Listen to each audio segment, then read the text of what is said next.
sendo totalmente não clubista, já que o meu time é um dos maiores rivais do Boston Celtics, eu acho difícil que algum time da NBA 100% saudável, assim como o Boston Celtics 100% saudável, consiga ganhar deles numa melhor de 7 com esse time hoje, tá ligado? Se você assistir o jogo do Celtics, você vê, mano, é muito complicado, os caras são muito... É muito redondo o basquete deles. Eu acho que vai ficar um pouco mais complicado nos playoffs, porque tem aquele peso de ser os playoffs. Já aconteceu em momentos de playoffs apagões do nosso humano Jaylen Brown, já aconteceu em momentos de playoffs apagão do Jason Tatum, que não pode acontecer. Se eles querem ganhar título, isso não pode acontecer. Os caras, esse ano, precisam colocar a mochilinha de carregar o peso de serem os principais jogadores dessa equipe para poder que esse time seja campeão da NBA, e eu acho que eles têm grandes, enormes chances, tirando o fato das lesões. Senhoras e senhores, eu estava lendo alguns comentários e eu vi que alguns de vocês estão pedindo bastante pra eu falar a respeito do Boston Celtics. E mano, será que finalmente é o ano? Fala comigo aqui nos comentários. Você acha que esse finalmente é o ano? Eu acho que esse é o ano que mais tem chances de ser o ano, torcedor celtianos. Então sejam bem-vindos a mais um vídeo aqui do canal. Se você gosta dos vídeos ou se você está chegando aqui pela primeira vez, dá uma olhada se você já é inscrito, ativa o sininho pra receber todos os vídeos em primeira mão sobre notícias, novidades, trocas, tudo que cerca o mundo da NBA, a gente tenta trazer aqui pra vocês. E se puder também, deixa o likezão que ajuda a chegar a mais amantes de basquete. Agora, sem mais enrolação, bora começar o conteúdinho. É engraçado que o time do Boston Celtics, mano, desde, sei lá, Paul Pierce, Ray Allen e Kevin Garnett sempre foi colocado ali entre os times tops ali pra chegarem a competir a uma final de NBA, a ser um contender pra disputar um título, e sempre esteve ali nas cabeças, por mais que nos últimos anos o último título deles foi lá em 2000, quando ganharam do Kobe na final, se eu não me engano, aquele título inclusive do muito da hora aquele título, na real. E depois de lá, eles não conseguiram executar as mesmas runs, assim, pra poder ser campeões. E aí chegou naquela data, a melhor data, eu acho, da história do time, pra eles poderem chegar do jeito que estão hoje. A grande troca, o grande blockbuster, pra se livrar de 3 jogadores que, combinados, tinham aproximadamente 110 anos de idade. Se eu me lembro certo, era 37 anos de Kevin Garnett, 37 anos de Paul Pierce e 34 anos de Jason Terry, eu acho. E aí eles conseguiram 5 jogadores em troca, mais 4 first round.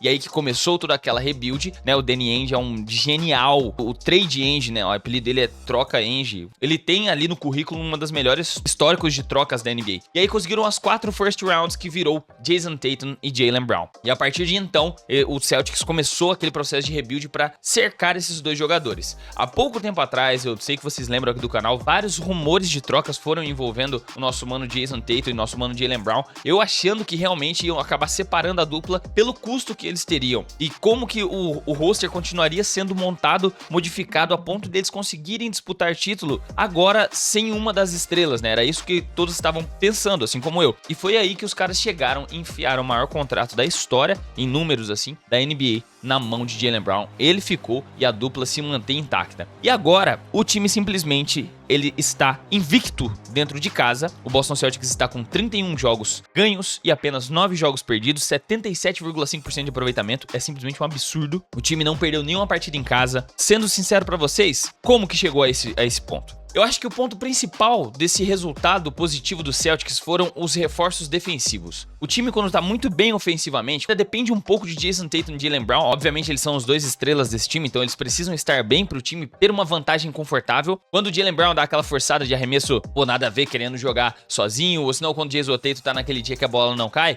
dá pra ver que o time vai abaixo e eles ainda têm backup e jogadores bons o suficientes para manter bons resultados até quando o time tá ruim, assim, tipo assim, os 2 principais jogadores não estão a nível MVP. E no caso, Jason Tatum tá tendo uma temporada incrível. Mas só que o grande ponto foi as trocas que eles fizeram pra reforçar defensivamente esse time. Não só ofensivamente, mas só que o reforço defensivo, Derrick White, a grande troca envolvendo ele, eles abriram mão de Josh Richardson e Romeo Langford pra poder trazer o Derrick White lá do San Antonio Spurs. Muita gente contestou essa troca, falou, mano, Derrick White vai ser esse cara? E o Derrick White agora está sendo conversado que está jogando a nível All-Star. Você tem que entender que ele é o cara que não manipula a bola, não pende da bola muito tempo na mão dele pra jogar bem. Ele consegue jogar sem a bola, ele tem uma defesa extremamente consistente. Eu acho que esse é o ponto mais positivo desse encaixe do Derrick White no Boston Celtics. Eu acho que justamente por causa do quanto ele se encaixa defensivamente nesse time, que o Boston Celtics se viu numa posição de abrir mão de 2 dos melhores defensores, assim, achando que o time conseguiria um background de dentro do garrafão, mesmo sem o Robert Williams. Eles conseguiram ainda pensar em colocar Marcus Smart, né, já foi defensor do ano, pra tentar reforçar o time de uma forma mais positiva, e foi dessa forma que os caras abriram mão de Marcus Smart pra poder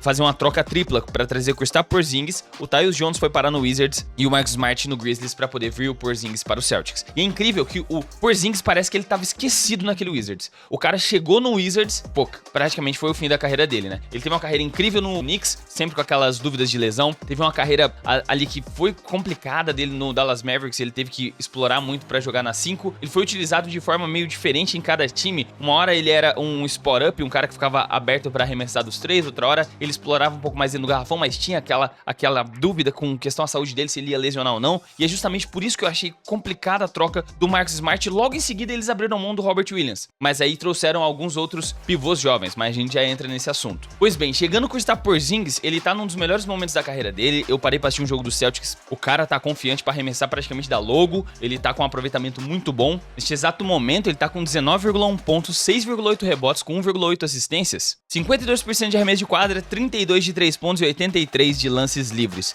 Mas o que mais me impressionou mesmo, eu parando pra assistir Kristaps Porzingis, é o jogo dele dentro do post. Ele literalmente está, parece que mais confiante pra jogar dentro do post, sem aquele receio de lesão, parece que ele está completamente saudável e sem perigo de lesionar tão cedo. Bate na madeira aí, torcedor do Boston, pra realmente que isso não aconteça. E essa era a minha maior, assim, dúvida com relação à troca logo em seguida que o Boston fez pra perder o sexto homem do ano, Malcolm Brogdon, e perder também um reforço de dentro do garrafão, que seria um fit interessante, na minha opinião, que é o Robert Williams com o Kristaps Porzingis. Mas só que aí nesse ponto veio mais um cara que é muito bom defensivamente, um defensor de perímetro absurdo, já conversamos sobre isso, que é o Jrue Holiday, consegue entregar uma armação boa, foi um cara que foi uma peça essencial para o título do Giannis lá em 2021. E, manos, agora o Boston Celtics finalizou. Minha maior dúvida é tipo, caraca, mano, e o garrafão? Al Horford, incrivelmente, com 30 e todos anos, tá aí jogando 37 partidas agora até esse meio de temporada, tá saudável, ajudando muito no garrafão, sendo um cara forte, ajudando com rebotes. Eles adquiriram um português, Neemias Queta, que pode vir do banco de reservas, é um cara que é mais alto e mais forte que o Al Horford, só que precisa de mais experiência de quadra, né? Ele jogou apenas 15 jogos na sua primeira temporada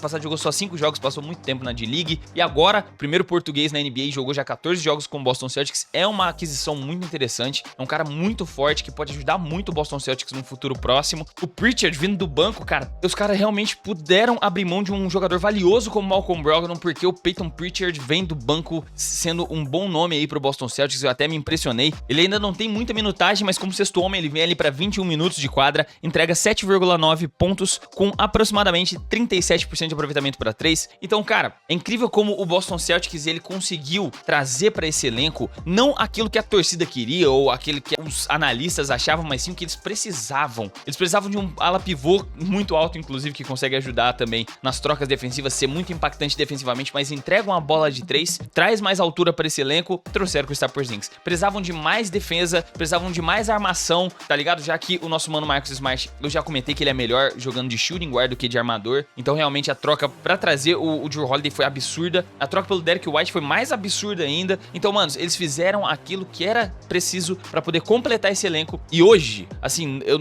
sendo totalmente não clubista, já que o meu time é um dos maiores rivais do Boston Celtics, eu acho difícil que algum time da NBA 100% saudável, assim como o Boston Celtics 100% saudável, consiga ganhar deles numa melhor de 7 com esse time hoje, tá ligado? Se você assistir o jogo do Celtics, você vê, mano, é muito complicado, os caras são muito... é muito redondo o basquete deles. Eu acho que vai ficar um pouco mais complicado nos playoffs, porque tem aquele peso de ser os playoffs. Já aconteceu em momentos de playoffs apagões do nosso humano Jaylen Brown, já aconteceu em momentos de playoffs apagão do Jason Tatum, que não pode acontecer. Se eles querem ganhar título, isso não pode acontecer. Os caras, esse ano, precisam colocar a mochilinha de carregar o peso de serem os principais jogadores dessa equipe para poder que esse time seja campeão da NBA, e eu acho que eles têm grandes, enormes chances, tirando o fato das lesões. Outros times que podem tirar esse mérito de campeões deles, a gente não pode deixar de fora Minnesota Timberwolves, não podemos deixar de fora o Philadelphia 76ers, não podemos deixar de fora o Clippers, que tá vindo muito bem, o Denver Nuggets, obviamente, tem um melhor jogador do mundo, na minha opinião, que é o Nikola Jokic. Colocando em situações de playoffs, esses times têm umas certas dependências, como por exemplo, o nosso humano 76ers, tá vindo uma temporada incrível, mais uma temporada nível MVP do Joel Embiid, só que sem o Joel Embiid dá pra ver que aquele time se perde um pouquinho no ataque, falta profundidade no ataque, o time não espaça como joga com ele, e essa dependência do Joel Embiid,